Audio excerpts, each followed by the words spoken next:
welcome to Victoria Rumble Room, also known to some, at least, as the Island Pleasure Dome. And really, I'm Robin Adair. We've got a great show. That brings up all sorts of great imagery, doesn't it, John? This show is all about the island. It's all about British Columbia, Canada, and the wild world. And speaking of wild, the wild thing over in Saanich, the Croatian sensation himself, John Jurisic. John, how are you? Yes, sir. Great introduction. You notice I have some festive ornaments up because it's that time of the year. Oh my God, I think that's and it's people like this, don't they? They like festivities. We're starting to see lights out there. I'm starting to see ornaments all around. You're starting to see lights, John? Is that right? You're starting to see lights? Certainly am. There is treatment for that, But, I think that's great. I think you're absolutely right. It's getting to be early Christmas season. I'm seeing neighbors putting up all their Christmas lights in their homes, and we're still only a couple of weeks away from December, and everybody's getting in the Christmas spirit. I think it's partly because of COVID, don't you? We're all in the spirit, and that's what people do. They do these things. They're festivities. There are reflections on the season, as there are when we celebrate Canada's birthday. We do things. We have fireworks. We have flag waving. We have concerts. We have festivals. And we haven't been able to do it for a couple of years because of COVID-19. Oh, yeah, but apparently not in Victoria. Thank you, Mayor Lisa Helps. What is going on in downtown Victoria that leads itself to canceling the fireworks? At least talk of it. They were talking about canceling. They were talking, right? And then linking it, in my opinion, unfairly to reconciliation with First Nations. Reconciliations with First Nations, to me, is a very personal process. I have things that I do to try to make that process. I believe in that. I do not believe in canceling Canada Day festivities. We're all Canadians. So I'm not happy with this. As we move into a spirit of festivals and celebrations, I'm annoyed by what's happened with downtown Victoria. However, this past week, it seems like council might be backtracking. There might have been some discussions with the local First Nations involved who indicated we actually would like to have fireworks. We weren't part of the decision-making. What is going on in downtown Victoria around one of the most celebrated festivals and activities in the year in Canada? And John, it's always interesting when decisions are made ahead of consultation. And I think consultation was the first step. If you want to do something to honor the First Nations next Canada Day, I think that's totally appropriate. My understanding is the First Nations think that's fine, but they haven't made decisions about what that would look like, and it shouldn't be coming from above. So I think this is the right step, at least, to apply for the fireworks, hopefully have fireworks next summer. And in the meantime, let's consult with the Songhees and Esquimalt and see what they want. And John, this is a funny time of the year, isn't it? With all the different language we're hearing. We got more rain coming down on the island and all across the province. We have all these roads that have been battered. We've been cut off from the country. And what they're calling this is an atmospheric river. Well, Johnny, I grew up on the West Coast. You grew up here. When did the atmospheric rivers start happening? Right? Well, it used to be called a bad rainstorm.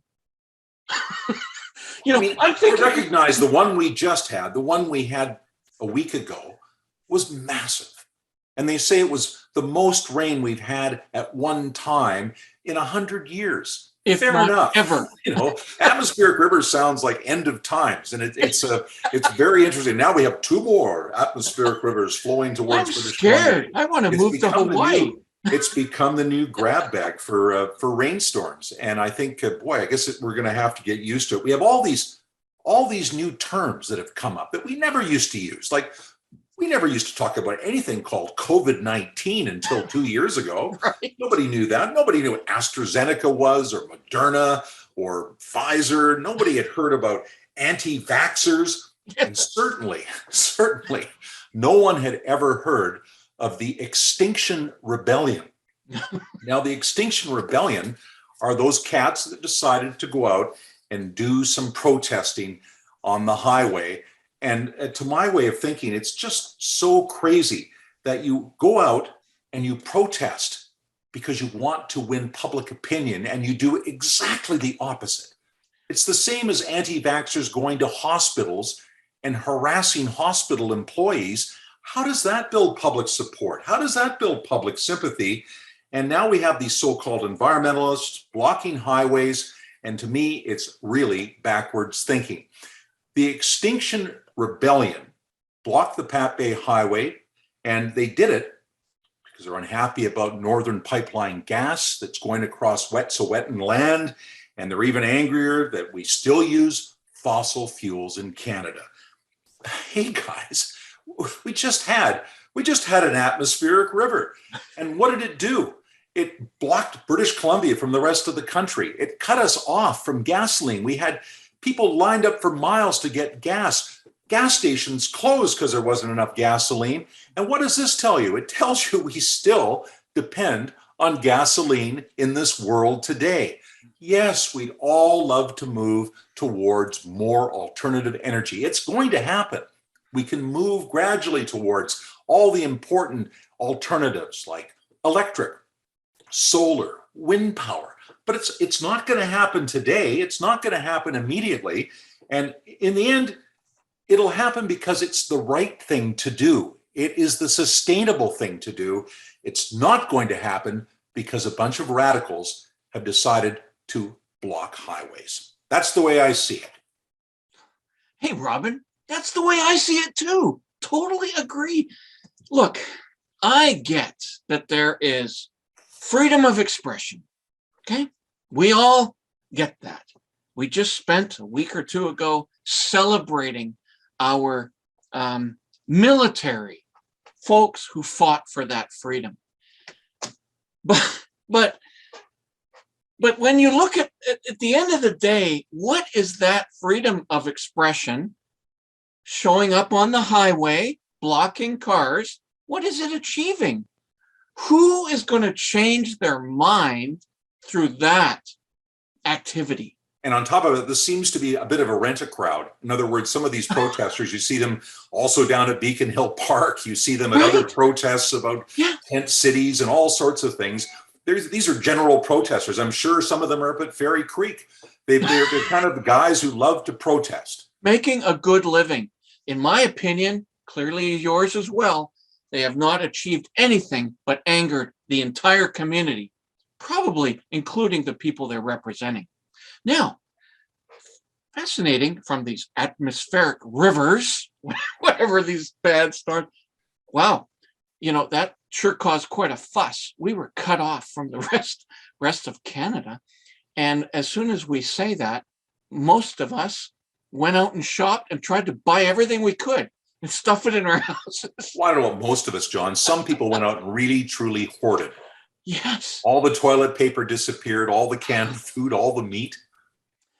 I went the other day to buy some meat and the stores were empty. I mean, wow, what a time to live in. But it really does bring up the notion of are we actually prepared for an emergency, whatever we're going to call it. And so we thought we would actually have, call upon an expert to give us some idea of what we should prepare for if this happens again. And it does sound like it will many times. John Espley is someone we reached out to. We know him. He's a Victoria Chamber governor, past chair, very successful, runs a very successful networking company. And he's worked in the emergency sector in the past. So let's zoom him in and find out, is this hoarding worth it? And can we all get better prepared for a future crisis? It's all about it never happened to me, right? How many times do you hear that story? Once it happens to you, watch how you'll react differently next time, right? You'll do more preparation. I have clients that sell products or services that help prepare against these things. And it's funny how they get the calls after the fact, like, why didn't you bring us in before when we could have helped you? There's so many things where we just don't think it'll happen to us. And that's the one thing we have to get through as people. Yes, this will happen. It's like the earthquake, right? We know Victoria, Vancouver Island is going to have the big earthquake. How many experts have told us that? Yet, how many people have really prepared? And we're always disappointed when we see these people hoarding. I thought we'd got past that with COVID. People were so horrified of all the toilet paper disappearing and people hoarding products. We thought, well, maybe we've learned from this and grown up. And then the minute there's even a question about supply, people are lined up and we have the same problem all over again. John, I want to quickly go through a list that you kindly sent. This is derived from your list about things that people should have in place. Make sure you have enough food and other personal needs in your apartment or house. Have safety and medical supplies easily accessible as part of an emergency plan. Have warm clothes organized and put some items in an emergency bag. Back up your key personal information off-site if you can, i.e. your credit cards, bank information, investments. Have a photo book with key addresses. Practice emergency drills. And also remember to maybe have some food and shelter ready for your pets. And John, this is a great list, but I can't imagine people religiously follow it. Have you? Yes. Yeah. My wife and daughter will tell you funny stories about the fire drills we had. I would set off our fire alarms, and we have a couple of different types in the house. I could even teach you about that. But we used to we had our meeting place. We would go out there, we would do that. The neighbors would sometimes look out, what's going on next door? But yes, because it's like anything, practice, you want to get it in your head so you don't have to think about, oh, there's emergency, here's what we do. But again, I don't know, as humans, are we lazy? I don't want to pick on everybody, but I think we are. But again, you want to practice these things. And in fairness, the government and the media gives you all sorts of reminders. Okay, here's the time to do it. The clocks are changing. Put new batteries in your smoke detectors, things like that. So you can do that for fire drills. You can do that for emergency planning. My wife and I, we're lucky enough that we have a little RV, a little trailer. We also have extra supplies in there. We keep it stocked. So if something went wrong with the house, that can be a backup for. Yeah, if something bad happens, I'm coming over to your place, John. I hope you don't mind that. We're all coming over to your place. Always great to hear from John Espley, a very passionate guy, John. We both worked with him on the chamber board. Yeah. He's a real man about town, and he really cares about this stuff. So great to hear his thoughts. And, there's a lot of people right now in the same kind of world as John Espley, taking on building the economy, rebuilding the economy as we climb out of COVID-19 and get our feet back on the ground. And one of the big challenges we keep hearing about is a supply chain. Are we getting our supplies? We're obviously having trouble getting meat and milk and toilet paper, but I mean, there's a lot of problems getting supplies in general. And this has been going on for quite some time. And we thought we'd want to talk more about that as we try to climb out of this COVID mess. What does Mike Black from Capital Iron think the future holds for business in Victoria? Let's zoom him in. Hey, Mike Black. Hey, old chamber buddy. Welcome to the Victoria Rumble Room. It's great to have you on board or online or digitally. I mean, hey, we're going to try to peel off a few of the, layers on the issues facing business downtown right now. Let's start with an easy question. How is your business doing right now at Capital Iron? Well, overall, we're doing fairly well. We have a number of challenges that are ongoing and will continue to be ongoing. Most of it is surrounded with the supply chain, as well as it is the supply chain, cost of goods, everything from cost of goods to freight to no goods available. Funny, Michael, in our introduction, Robin and I have chatted now about these brand new words that are coming into our lexicon, like COVID-19 or atmospheric rivers. I know from my studies in economics at UVic that I understand what a supply chain is, but most folks don't. Like, what is supply chain? You think about actually. Well, it feels like a chain. Let me tell you, it ain't down at some point. No, so with us, the supply chain is everything from starting that procurement of finding a supplier, you negotiate price, you talk about freight, other things you need to worry about are things like duty.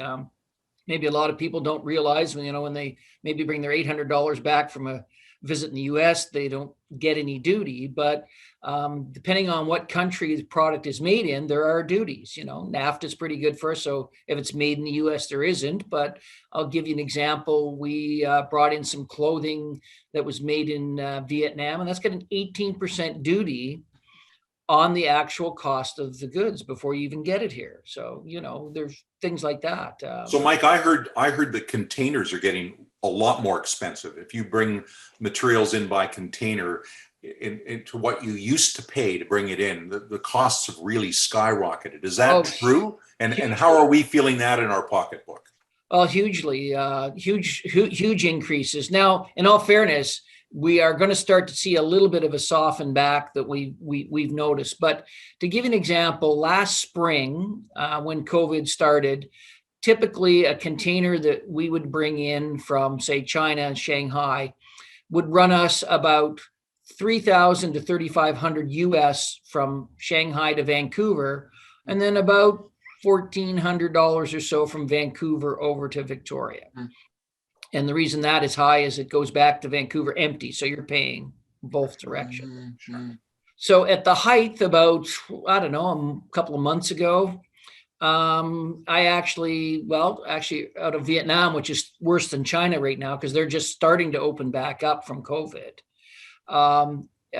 We paid 18,000 US for a container from Vietnam to Vancouver, or will be paying 18,000. So you can appreciate what happens to the product in there as far as that value. We brought a number of containers in the summer of patio furniture that were in the $11,000, $12,000, $13,000 range. There seems to be some hope that they're going to start going down a bit. We've had some quotes for this month and next month that are starting to get in that 7, 8, 9 again, but still it's 3 or 4 times what it was last year. So that really impacts the pricing. And, customers I talk to, when you tell them that, they get it. But of course, then I always worry is, where is that customer's point where they go, it's too expensive. Mm-hmm. You're talking about a potato peeler going from $1.50 to $2 or $2.50. Most people don't know, but if you had a patio furniture set that last year you sold for $18.99, and to make the same level of margin on this year, you got to be $28.99. Right. How many people have you taken out of that market? Right. So, this is fascinating, and I the more education that we can provide to the public as we're doing today, the better. Yeah. Now, not only is there supply chain issues, not only are these containers clearly extraordinarily expensive, but last week we had some weather-related issues that cut our province off. If you got any contacts, you could help me out getting the container that's coming from Montreal on train that has some Christmas lights and decorations on it. So we would really like to have those here. So you get things like that. We even have soap that's due out of the valley over in the mainland. They can't get us our soap, and we're what, 100 miles as the crow flies. Yeah. And this is Christmas season coming up. This next month is a huge season for so many businesses and all across the province, but certainly Capital Iron, I'm sure, is no different. And to not have the stock, that's really tough. It is tough. And we were, because of the supply chain issues we've talked to, a lot of companies didn't get everything they ordered in the first place. I mean, I hate to go back to that, but I ordered some patio furniture for a woman in last February, and it's not here yet. I placed one for a lady the other day, literally mid-November, and it's next July. It's custom order stuff, but next July. Oh man, so those are the things that are out there. And you throw back into that weather, it's the same thing. Oh, and by the way, I'm sure the next thing you're going to ask me about, how's staffing, Mike? It's on my list. It's on my list because big problem now, we keep hearing about it all over the city, is it's tough finding staff. There's a lot of people that have dropped out. And then, of course, now the subsidies from the federal government to help pay for staff during the tough times when there wasn't as much business, is a lot of that's disappearing. So how's that affecting your business? We probably could hire 4, 5, 6 people easily, but I don't think there's a business in Victoria that wouldn't have the same discussion.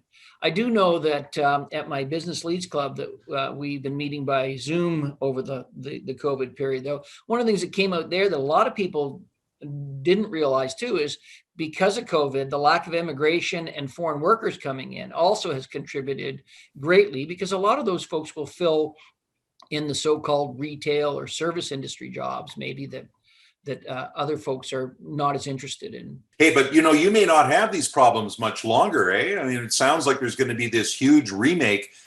Land's been sold. My question for you now, Mike, I mean, you're part of this I guess, family business that actually owns a lot of property around Capital Iron as well as the facility itself. So how is this all going to change in the near future? The land's been sold. Has Capital Iron land also been sold? Is it going to be there when all this new development begins and when it starts to transform that part of Victoria? What's it going to all look like? Well, Robin, if I told you, I'd have to kill you. No, just Oh, that's great. We get that often from our guests. No, so here's the truth of the matter. My wife's family did sell all 7 acres to Reliance Properties. And that deal closed last August. I've had a couple of different interactions with John Stovall, the president of that company. And this is a huge build out over a long period of time. And the truth is, and I know they've applied for some permitting through the city of Victoria, the low-hanging fruit for them is the parking lot that we use between us and the Mark's Work Warehouse building. And so that's the first part that they will develop. I think they're hoping to have it developed out over the next 5 years or so. From my perspective, though, even though they're my landlord, I have a lease. And as part of that lease, if they tear down the parking lot and build something up on that, then down behind the store here, they need to build me a parking lot for the use of Capital Iron. So I think that for the foreseeable future, we don't have any issues there. Whether we fit in long-term to what this looks like, who knows? I mean, it's more about business and business conditions ever than it will be about whether or not they build here. Depending on what they build, we might not look the same as we do. I mean, they're pretty committed to the heritage aspect. So I'm only guessing, but I would suspect at the very least, they would have to leave the facade of the building. And I can't tell you, I'm not on the heritage committee, but they seem committed to looking at keeping the heritage aspect. They want us here. So those are all positives, but it's a daily grind. You got to talk to your staff about it. And then I still get people in here that go, "Oh, so you're closing." I'm going, "Oh, are we?" And then they'll say, "Well, look, you don't have any inventory." And I say, "Well, we have inventory. We have the supply things that we talked about, but also with my daughter being here, her background, she worked for Canadian Tire for a couple of years at head office, and before that, Target when they were here. We're trying to push turns. In the old days, I used to keep, I don't know how many millions of dollars it cost in the building, but with the whole aspect of people and, as much as there are certain people that support Victoria businesses, a lot of people, they're still shopping online and doing that whole thing. I'm not going to stock all that to not turn it. We need to turn that. So based on that, we've lowered our inventory in certain areas so that we can get some turns on that. And, it's we're trying to evolve, but still stay Capital Iron. And how old is Capital Iron now? How long has it been there? Well, since 1934. So it'd be a tragedy. It'd be a tragedy to say goodbye to it. At least, as you say, the facade, but the idea that, it's a landmark of the city. Yeah, and I think that, when that time comes, I'm sure there'll be a lot of debate, or if it comes, there'll be a lot of debate in the city with the Heritage Committee, with the, the whole development part of that. But that's not going to be happening in the next few years for sure. So in the meantime, buy local, go buy Capital Iron stuff. Well, I certainly appreciate that, but I'm a big fan of that support, go local. And I understand, and our family's philosophy is the same thing as what I think if everybody could do this would be great. And that is try to find it locally first. I'm not saying that everybody that buys something online is a bad person, but if you can get it locally and it is available locally, you're doing so much more for your community and your family. If it's something that you tried to get that nobody can deliver it and you made a good, pick it up, you made a good effort, I fully understand that. But don't do it to save $3 on a $200 jacket. Great insight from another business, another prominent business. Thank you, Mike Black. I mentioned it in the show, but you don't know what you don't know. And the kind of stuff that retailers in Victoria are facing is phenomenal. You wonder how they stay in business. This stuff is extraordinary. They're saying business is on the way back. If you read statistically, business is really bouncing back from COVID, but it's a lot of hard work and a lot of new things they have to deal with. This container issue is huge. Right? And we didn't really even talk about e-commerce and the impact on how people are buying from just sitting in front of their computer, listening to the Victoria Rumble Room. Anyway. That's right. We wish him and every Victoria business a very prosperous Christmas buying season. Buy local. Buy local. That was great advice that he had. And this is a time when sales can make or break a business. It's true, John, and I think it was great to get that message out there. Buy the local is so incredibly important in so many different sectors. And especially right now, because a lot of our local businesses have been really feeling the COVID pandemic, and this is a chance for us to help them out. So let's all get out there and buy. But let's definitely support our local businesses. I just wanted to get back for a moment to a very positive interview we had last week with Forester Jeff McWilliams, who was talking about the war in the woods, the fact the provincial government now has a 2-year moratorium placed on more of the old growth logging areas. And Jeff was saying this is potentially very difficult for a lot of forest industry people and a lot of jobs could be at risk. But he had more to say that I thought was very important to get out as well. And that was on land management. We felt we really wanted to get this out on the show once again, that there is a call, at least from people like Jeff and other foresters, that we should go to smaller cutting blocks, more intensive manufacturing, value-added forests. And in that way, you have less areas actually being logged, a lot more areas that can remain old growth forever, and that can all work in concert. So in that way, well, it saves forests, but it also saves jobs. Old growth is a finite resource. It is, no matter what decision is made now, there's only a certain amount of it that's out there. And so from a forester's point of view, I would love to be in a position to be able to say to the public that we can set aside more old growth forests without having a huge significant impact on the forest industry. I feel though we haven't managed our forest appropriately to set ourselves up to make a win-win decision or less of a win-lose decision than we have right now. And that is really uncomfortable for me because there are good bits of evidence and plans and people who did work in the past to say that when we want to defer things from harvest, that we need to do other things in the remaining part of the forest to counteract that. We haven't been doing that.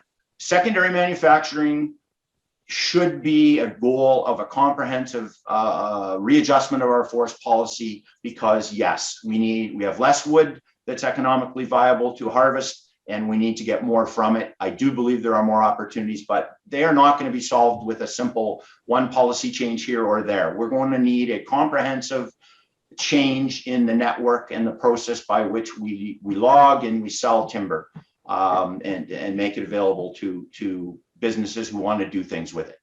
Again, great to hear from a professional forester. Thank you very much, Jeff McWilliams. And Johnny, I believe next week we have more action, more exciting guests always coming on the Rumble Room show. And this time it's going to be some grumpy taxpayers. Yes, who isn't, right? But an old buddy of mine and certainly a Peninsula community guy, also a chamber guy, John Trelevin.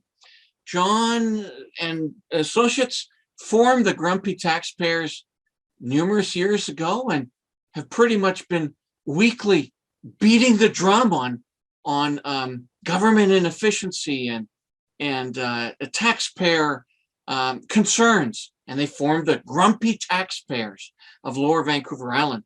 And we're going to have John on next week, and he's going to no doubt tell us on how government can save a bunch of money by being more efficient. I read his bio. I mean, he's a former diplomat. He was an ambassador for Canada, and he's definitely putting a lot of time and effort into something that he feels passionate about. So we're passionate about having the Grumpy Taxpayers on. We'll just see how grumpy they really are. Yeah, we're going to have to always have a face like this. We're going to be very grumpy during the whole session. Like we always are. Anyway, I just wanted to, John, again, encourage you in your usual colorful way to talk about how people can like the Rumble Room show, follow us, share us, all those things, because we'd love to have people on board. Hey, we're up to about 170,000 views now on this show, and we're not even a year old. So something's being done in the right direction. And John, maybe you just talk about how people can find us. Yeah, I'm always trying to think of innovative ways to illustrate to our now bazillion listeners across the universe how they can join, how they can share, how they can view, how they can comment on all of this great information we're compiling. And as you're now seeing in front of you, we have many ways in which you can do that. Correct? Facebook page. There's a Twitter page. Boy, fascinating how the Twitter page is getting a lot of action these days, starting to pick up momentum. There are several ways in which we inventory all of these videos that we create. There's a YouTube site, Victoria Rumble Room with John and Robin. And there's a website, victoriarumbleroom.com. And then there are the isolated sort of fringe social media platforms, that being Instagram and TikTok. TikTok.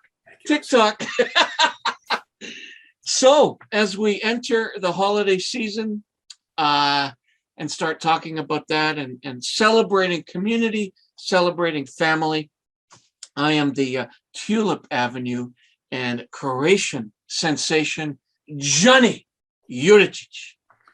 And I am Robin Adair, and rumble on.